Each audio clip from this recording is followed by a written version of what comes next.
মাসুম সন্তানদের চেহারার দিকে তাকিয়ে, স্ত্রীর চেহারার দিকে তাকিয়ে চোখ দিয়ে অশ্রুগুলো বয়ে বয়ে পড়ছিল। এমন অবস্থায় আসমানের দিকে তাকিয়ে রবকে শুধু বলেছিলাম, আল্লাহ, এই মাসুম সন্তানদের মুখের খাবার যে নিয়ে গেল তার বিচার তুমি আল্লাহ করো।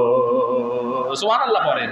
সম্মানিত ভাইয়ের, এখান থেকে শিক্ষা এটাই নিতে হবে, আজকেও যারা দিনের পর দিন রাতের পর রাত মাথার ঘাম পায়ে ফেলে একটা সন্তানকে স্কুল থেকে হাই স্কুল থেকে কলেজে, কলেজ থেকে বিশ্ববিদ্যালয়ে পড়াশোনার জন্য পাঠায়া দেয়, এই সন্তানগুলো যখন নিজের অধিকার আদায়ের জন্য রাজপথে, সত্যকে প্রতিষ্ঠা করার জন্য রাজপথে শহীদ হয়, পশুর মতো নিষ্ঠুরের মতো গুলি করে যারা মরে, এই মাসুম সন্তানদের বাবা যেমন সন্তানের চেহারার দিকে আল্লাহর কাছে অবজেকশন দিয়েছিল, তেমনি করে এরকম যে ছাত্রগুলো গুলিবিদ্ধ হয়ে মারা গেল, এই সমস্ত শহীদের মায়েরা যদি আল্লাহর কাছে বিচার দেয়, এর ফয়সালা এই জমিনে হবে, দেরি হবে না।